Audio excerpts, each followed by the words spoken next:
World war to इतना बड़ा और इतना भयंकर इसलिए था क्योंकि ये पूरे विश्व में बहुत सारी जगह पे हुआ था। तो इसलिए ये कोई एक बैटल नहीं था, बट बहुत सारी बैटल्स का कॉम्बिनेशन था जिसको हम वर्ल्ड वॉर टू कहते हैं। तो वर्ल्ड वॉर टू में जितनी भी लड़ाइयां हुई हैं, उन सारी लड़ाइयों में से द बैटल ऑफ स्टालिनग्राड सबसे बड़ी और सबसे खूंखार मानी जाती है। उसके बहुत सारे रीजन है। एक रीजन ये है कि स्टालिनग्राड में बेहद अनप्रेसिडेंटेड लेवल का डिस्ट्रक्शन हुआ था। उसके अलावा ये लड़ाई एक बहुत लंबे समय तक चली थी, और जो रीजन है जिसने इस लड़ाई को इतना भयंकर और इतना ऐतिहासिक बनाया, वो ये था कि इस लड़ाई में दोनों साइड्स ये डिसाइड करके रखा था कि वो रिलेंट नहीं करेंगे, गिव अप नहीं करेंगे, और इसी वजह से ये लड़ाई बढ़ती चली गई, इसका डिस्ट्रक्शन और बड़ा होता चला गया।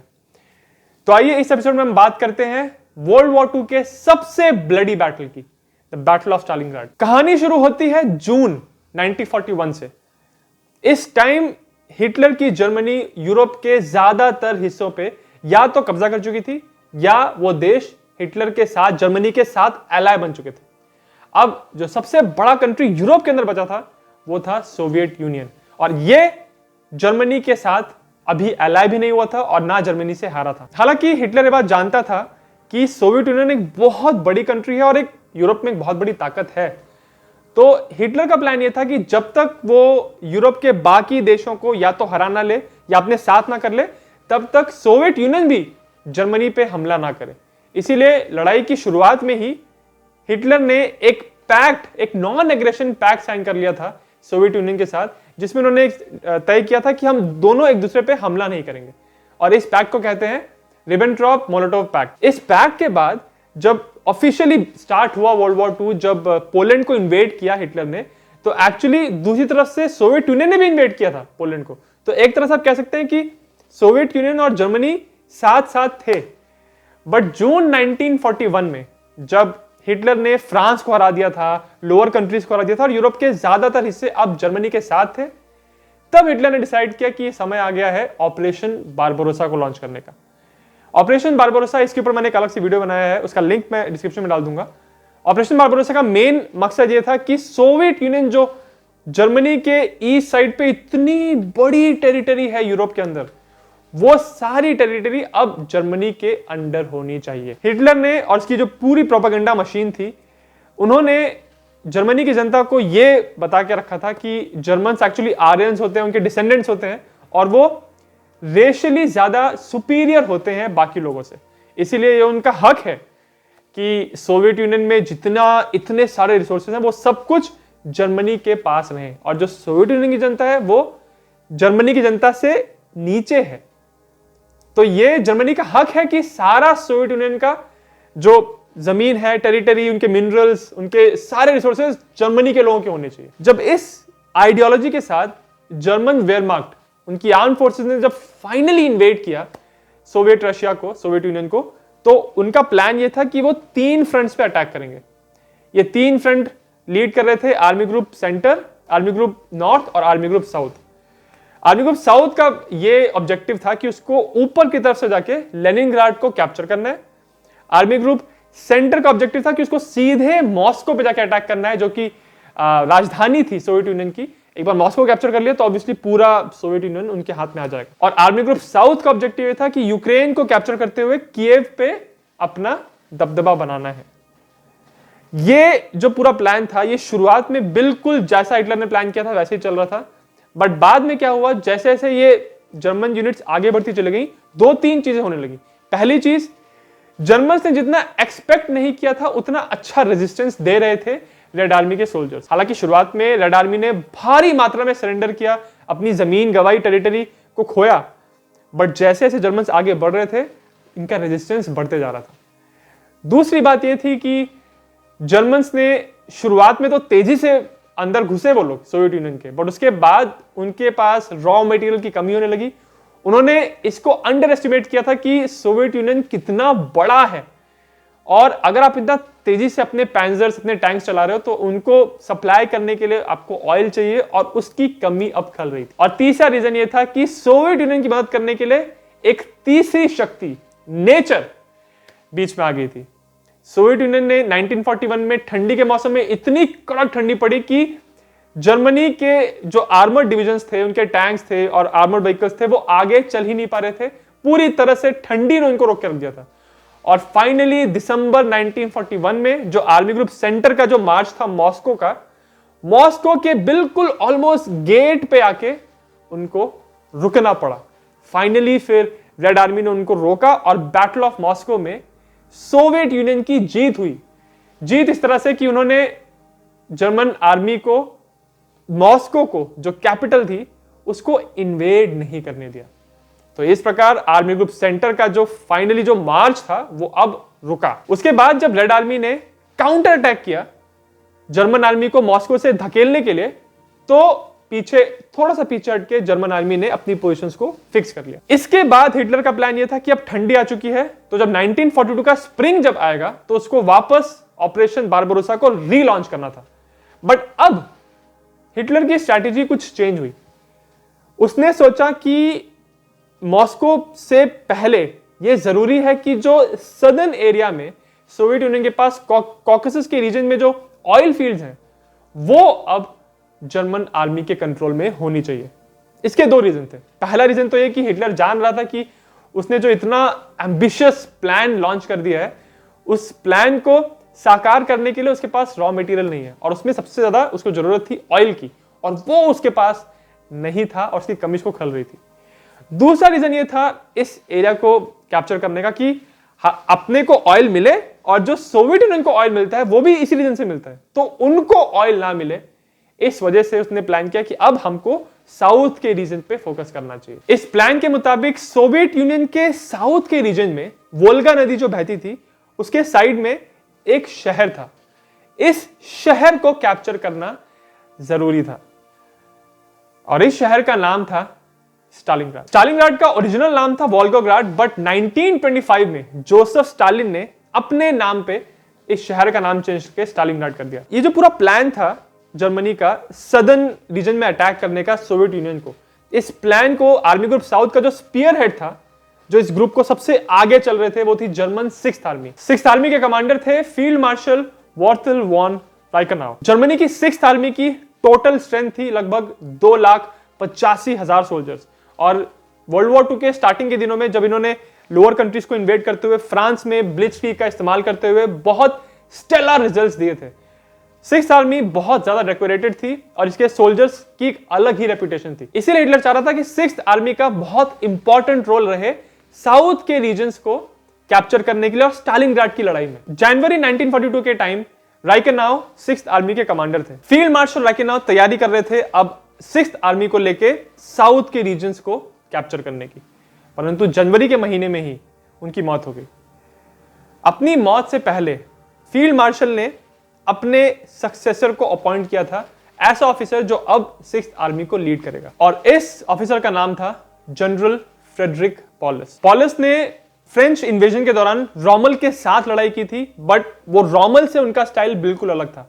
रोमल डेजर्ट फॉक्स के नाम से पॉपुलर हो गए थे और उनकी ये स्पेशलिटी थी कि वो अचानक से अटैक करते थे और उन्होंने बहुत बड़ी बड़ी सडन सक्सेस दिलाई जर्मन आर्मी को। बट पॉलस का रिकॉर्ड कुछ अलग था। उनका लीडरशिप स्टाइल ऐसा था कि वो अपने ट्रूप्स के साथ बहुत कनेक्टेड थे और उनके मोराल के हिसाब से अपने डिसीजंस लेते थे। इसीलिए पॉलस के मिलिट्री रिकॉर्ड में मिलिट्री सक्सेसेस इतनी एक्सट्रीम और सडन नहीं थी, बट उन्होंने भी कंसिस्टेंटली रिजल्ट्स दिए थे। अब जब राइकेनाउ की मौत हो गई और वो लीडर बने 6th आर्मी के, तो उनका जो पहला ऑब्जेक्टिव था वो ये था कि ये ठंडी के महीने निकाल के स्प्रिंग में जो ऑफेंसिव लॉन्च होने वाला है साउथ के रीजन्स में, उनके लिए अपनी आर्मीज को तैयार करें। जब पॉलस अपनी 6th आर्मी को लेके अपने पहले ऑफेंसिव की तैयारियां कर रहे थे, उससे पहले ही मई 12 साल 1942 को सोवियत यूनियन की आर्मी ने अटैक किया। यह अटैक किया था मार्शल तिमोशेंको ने अपनी आर्मी को लेके 6th आर्मी के अगेंस्ट, और खार्कोव के साउथ के रीजन में उन्होंने 6th आर्मी को एंगेज किया। शुरुआत में 6th आर्मी को थोड़ी प्रॉब्लम्स हुई, बट उसके बाद लुफ्तवाफे आई और उन्होंने यहां पे जो तिमोशेंको का अटैक था उसको उन्होंने नाकाम किया और बहुत सारे रेड आर्मी के सोल्जर्स को उन्होंने वहां पे कैप्चर किया। खार्कोव के बैटल के बारे में मैंने एक अलग से वीडियो बनाया है, उसका लिंक मैं इस वीडियो के डिस्क्रिप्शन में डाल दूंगा। इसके बाद पॉलस की 6th आर्मी का मेन ऑब्जेक्टिव था कि फॉल ब्लाउ की तैयारियां करें। केस ब्लाउ ये वही प्लान था जो हिटलर ने बनाया था साउथ में कॉकसस की ऑयल फील्ड्स को कैप्चर करने का। तो ये प्लान में दो मेन ज्योग्राफिकल एरियाज इन्वॉल्व थे। पहला तो ये था कि एक आर्मी का ग्रुप जाएगा कॉकसस की फील्ड्स को कैप्चर करने के लिए, और दूसरा ग्रुप जो पॉलस की 6th आर्मी है वो फोकस करेगी स्टालिनग्राड के ऊपर। जो स्टालिनग्राड पे अटैक करने का जो प्लान था वो कंप्लीटली स्ट्रेटेजिक था। यानी जब कॉकसस की ऑयल फील्ड्स पे जर्मन आर्मी अटैक करेंगी तो उनके अटैक को, उनके फ्लैंक्स को प्रोटेक्ट करने के लिए जरूरी था कि स्टालिनग्राड जर्मनी के हाथ में रहे, ताकि स्टालिनग्राड को यूज करके कोई काउंटर अटैक ना कर पाए सोवियत आर्मी। इसीलिए स्टालिनग्राड अगर जर्मनी के हाथ में आ गया तो सोवियत आर्मी वहां से बाहर रहेगी और कॉकसस ऑयल फील्ड्स पे आसानी से जर्मन आर्मी अटैक करके वहां पे अपनी जीत हासिल कर सकती है। इसी वजह से स्टालिनग्राड को कैप्चर करना जरूरी था स्ट्रेटेजिक पॉइंट ऑफ व्यू से। और एक दूसरा सेकेंडरी पॉइंट ये भी था कि स्टालिनग्राड में स्टालिन का नाम था, तो अगर उसको हरा दिया तो एक सिंबॉलिक विक्ट्री होगी जर्मनी के लिए। बट उस पॉइंट पे ये एक स्ट्रेटेजिक एंगल ही था। उस समय पे सिंबॉलिक विक्ट्री उतनी इंपॉर्टेंट नहीं थी। बट ऑब्वियसली जैसे बैटल आगे बढ़ा और रिजल्ट हिटलर के हिसाब से नहीं आ रहे थे, तो फिर ये लड़ाई सिंबॉलिक लड़ाई में तब्दील हो गई। पॉलस की 6th आर्मी ने जब अटैक किया स्टालिनग्राड से बहुत दूर, पॉलस की 6th आर्मी बहुत तेजी से रेड आर्मी को पीछे धकेल रही थी और रेड आर्मी लगातार रिट्रीट कर रही थी कि यहां से हम पीछे हट के बेहतर पोजीशन में आएंगे, फिर यहां से पीछे हट के बेहतर पोजीशन में आएंगे। इस रिट्रीट को देखते हुए स्टालिन बहुत नाराज हो रहा था। तो फाइनली फिर 28 जुलाई को 1942 को उसने ऑर्डर 227 रिलीज किया।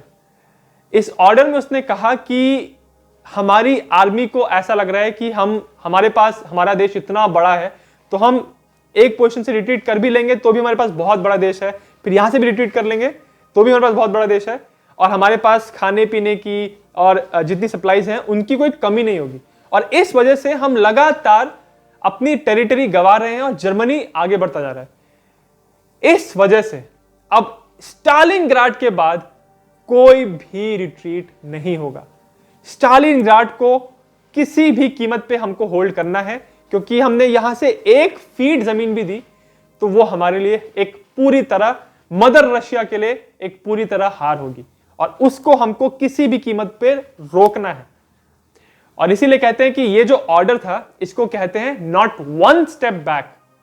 स्टालिन की आर्मी के लिए ये बात क्लियर हो गई थी कि यहां से अगर वो पीछे हटे तो उनका जो हशर है वो बहुत बुरा होगा। इस ऑर्डर को रिलीज करने के बाद रेड आर्मी में कुछ स्पेशल यूनिट्स बना दी गई जिनका काम ही ये था कि अगर कोई भी रिट्रीट कर रहा है या भागने की कोशिश कर रहा है तो उनको अरेस्ट किया जाए और उनको एग्जीक्यूट किया जाए। 25 अगस्त 1942 तक सोवियत आर्मी स्टालिनग्राड की जब बाउंड्रीज तक आ चुकी थी तो वो इतने डेस्परेट हो गए थे कि उन्होंने लोकली जो भी लोग मिल रहे थे उनको भर भर के अपनी छोटे छोटे आर्मी की डिविजन्स बनाए और उनको सीधे जर्मन आर्मी के अगेंस्ट भेज दिया लड़ाई करने के लिए।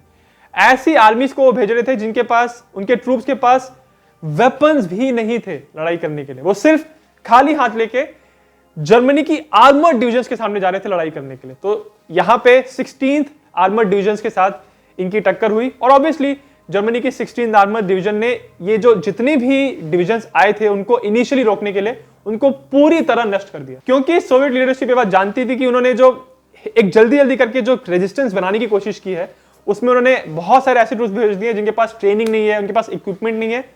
इसी वजह से वो जानते थे कि बहुत सारे ट्रूप्स जब देखेंगे कि सामने से एक इन्फेंट्री, एक आर्मर्ड डिवीजन आ रहा है तो भागने की कोशिश करेंगे।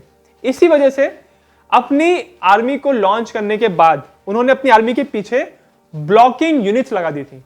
ब्लॉकिंग यूनिट्स का मेन पर्पस यह था कि कोई भी अगर सोल्जर सोवियत आर्मी का भागने की कोशिश कर रहा है या वापस आने की कोशिश कर रहा है तो उनको मार दिया जाए। इतने सारे सोल्जर्स का सिर्फ यह काम था कि अपने ही सोल्जर्स को उनको गोली मारनी थी अगर वो भागने की कोशिश कर रहे हैं तो। शुरुआत में जर्मनी की यूनिट्स को यहां पे सक्सेस मिली, बट वो देख रहे थे कि सोवियत यूनियन की आर्मी किस पागलपन से इस एरिया को डिफेंड करने की कोशिश कर रही है, और इसी वजह से जर्मनी की जो कैजुअलिटीज थी वो बढ़ रही थी। और दूसरी बात यहां पे ये भी थी कि ये बात जर्मन कमांडर जानते थे कि उनके पास सप्लाईज नहीं है कि वो लगातार इस अपने एडवांस को स्टालिनग्राड में भी लेके जा पाएंगे।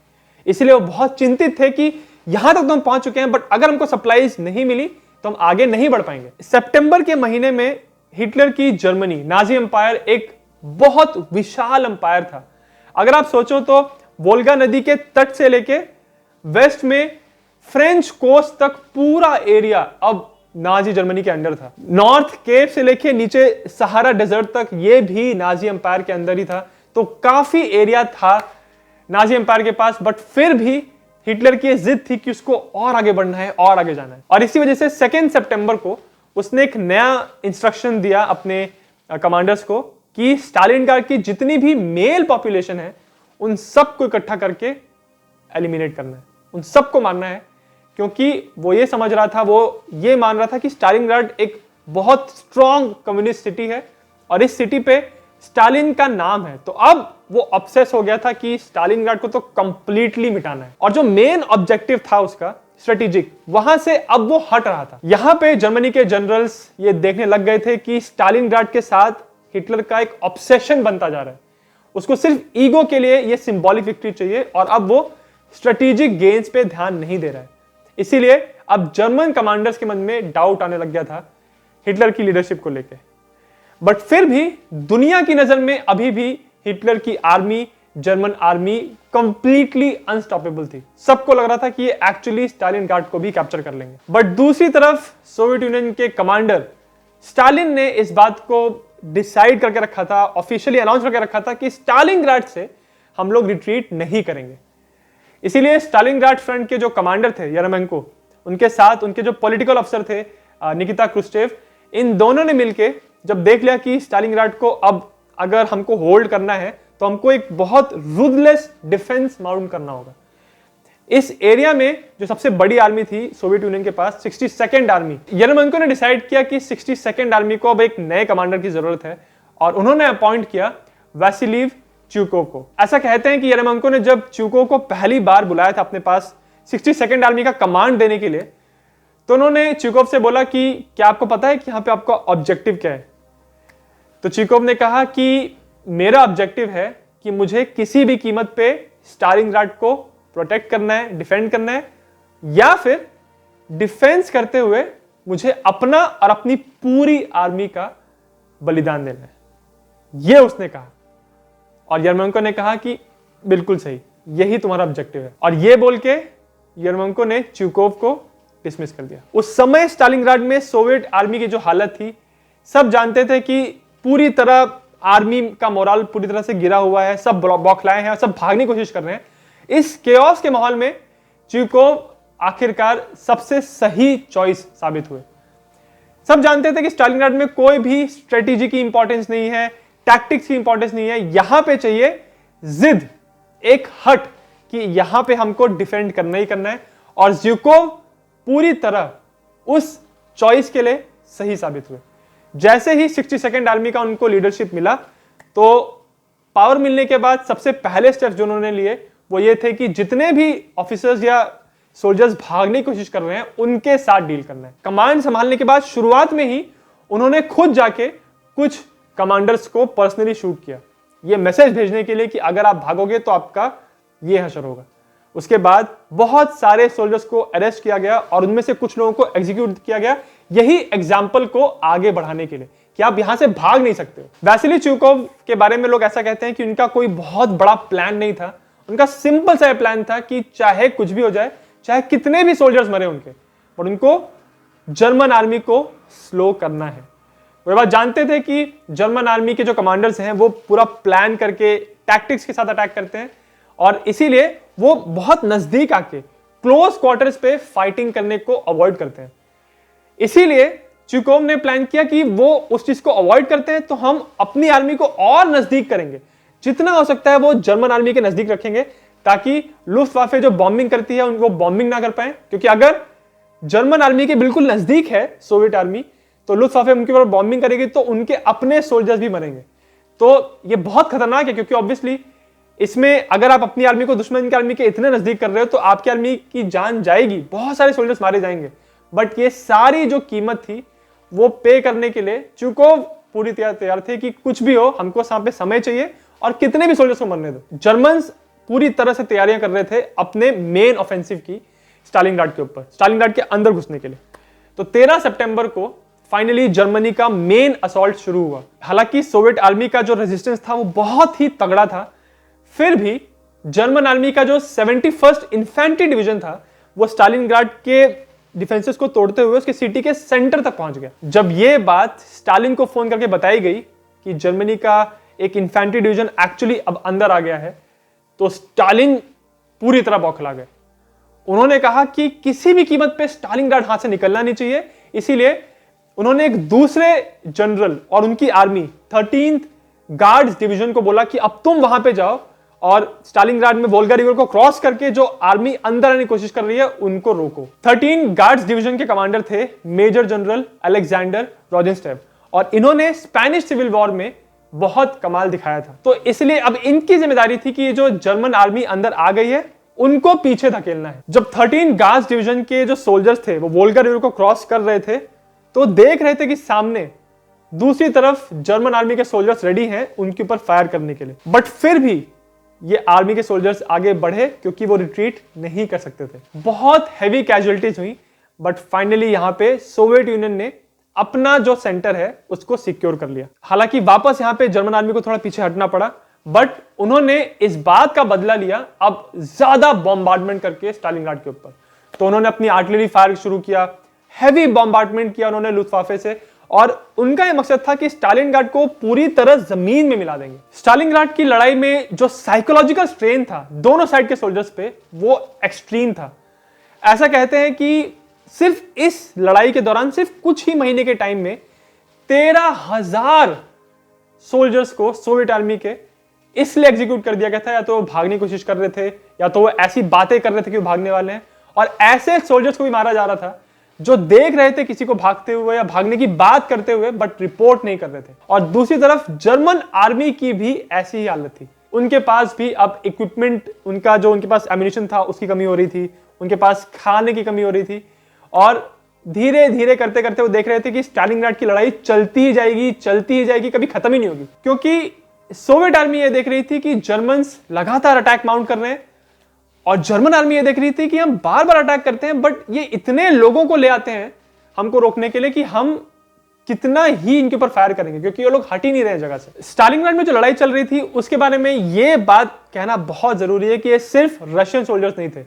उस जमाने में सोवियत यूनियन बहुत बड़ा था। सितंबर के स्टार्टिंग के मंथ्स में जर्मन कमांडर्स ने अपने सोल्जर्स को कहा था कि ये स्टालिनग्राड को हम 1-1.5 महीने में कैप्चर कर लेंगे और उसके बाद आपको घर जाने का मौका मिलेगा, छुट्टियां मिलेंगी। जर्मनी की 4th पैंजर आर्मी ने पॉलस की 6th आर्मी के साथ लिंकअप कर लिया था और स्टालिनग्राड के अराउंड एक रिंग सी कंप्लीट हो गई थी, और ऐसा लगने लग गया था कि अब स्टालिनग्राड जर्मनी के हाथ में आ जाएगा। और जर्मनी में न्यूज जा रही थी कि किसी भी वक्त अब स्टालिनग्राड कैप्चर हो सकता है। बट रियलिटी में कुछ और ही हो रहा था। रशियन कमांडर चुकोव इस बात को अच्छी तरह जानते थे कि एक पॉइंट के बाद अब वो और कैजुअलिटीज नहीं ले पाएंगे अपनी 62nd आर्मी में। इसीलिए उन्होंने प्लान किया कि अब जर्मन अटैक्स को रोकने के लिए वो कुछ जगहों को स्ट्रॉन्ग पॉइंट बनाएंगे। मतलब जो इतने सारे घर टूट फूट गए थे उन बिल्डिंग्स को रीइंफोर्स करेंगे, उनमें अपने सोल्जर्स को डाल देंगे ताकि जब जर्मन एडवांस आता है तो यहां से बहुत हैवी काउंटर अटैक हो कॉन्सेंट्रेटेड जगहों से। और इसी वजह से जर्मन सोल्जर्स को मजबूर होना पड़े कि एक एक बिल्डिंग में जाके, एक एक फ्लोर पे जाके उनको लड़ाई करनी पड़े। इस तरह की लड़ाई को, इस स्ट्रैटेजी को चुकोव ने एक नया नाम दिया, Stalingrad academy of street fighting. और दूसरी तरफ जर्मनी के कमांडर्स ने ये जो स्ट्रैटेजी को देखा सोवियत आर्मी की, इसको उन्होंने कहा रैटन क्रीग।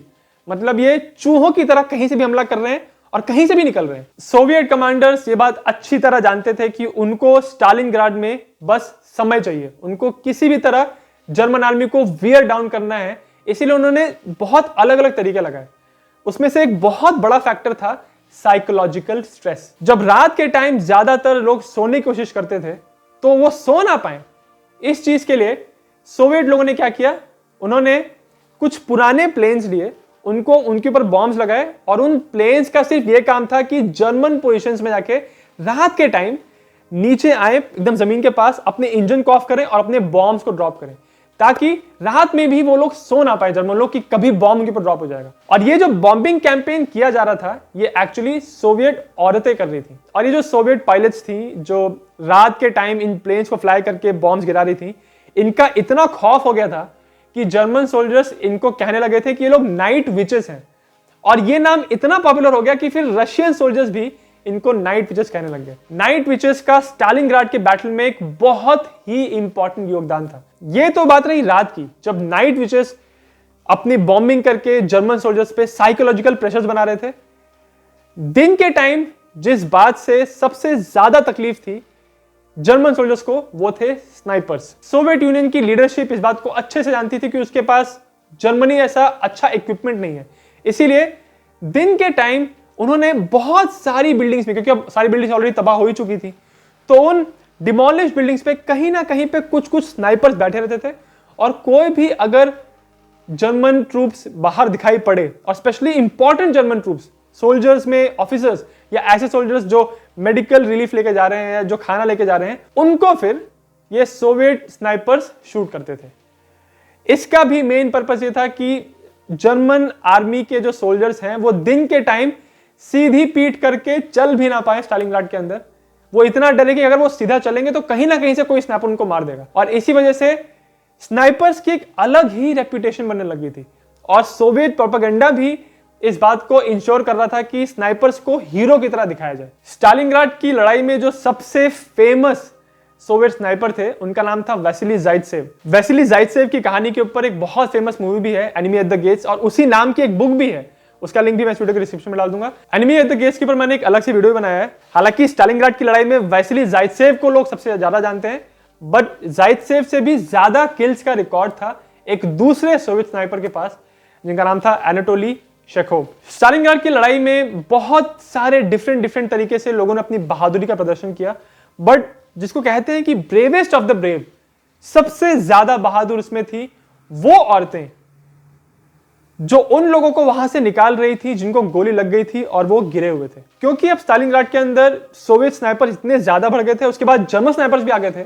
तो किसी भी सोल्जर के लिए स्टालिनग्राड के अंदर सीधा पीट करके चलना ऑलमोस्ट इंपॉसिबल था। तो अगर कोई घायल सोल्जर गिरा हुआ है तो उसको निकालने के लिए स्ट्रेचर का तो चांस ही नहीं था।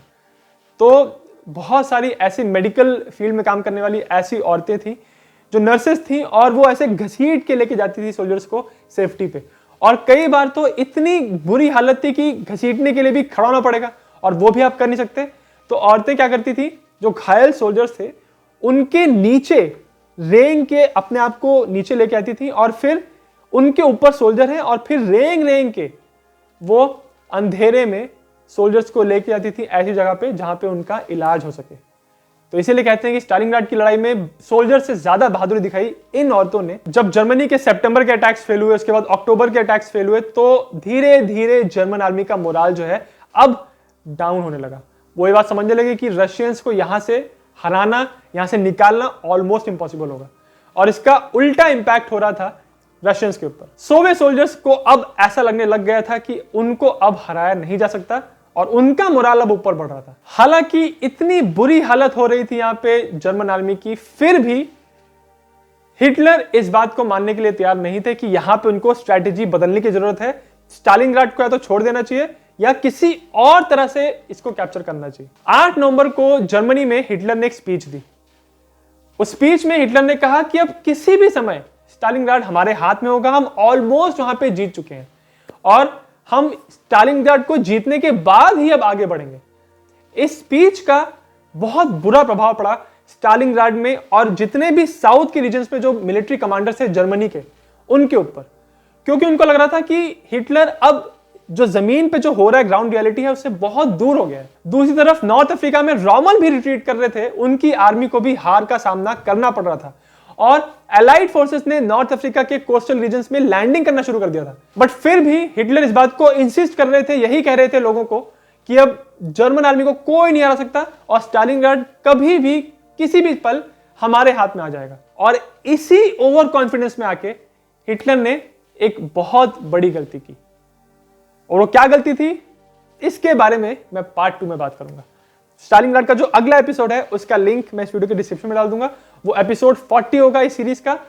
और अगर आपको वीडियो अच्छा लगा तो मेरे चैनल जिज्ञासियम को सब्सक्राइब जरूर करें। अगर स्टालिनग्राड की लड़ाई के बारे में आपको बिल्कुल डिटेल में पढ़ना है तो मैं एक बहुत अच्छी बुक है उसको रिकमेंड करूंगा। उस बुक को लिखा है एंटनी बीवर ने। बुक का नाम है स्टालिनग्राड। ये लगभग 500 पेजेस की बुक है। तो आप सोच लीजिए कि एक बैटल के बारे में 500 पेजेस में लिखा है तो कितना डिटेल में लिखा होगा। मैंने बुक पढ़ी है और काफी डिटेल में और बहुत अच्छी तरह से इस पूरे बैटल को इस बुक में कवर किया है। उस बुक का लिंक मैंने इस वीडियो के डिस्क्रिप्शन में डाल दिया है।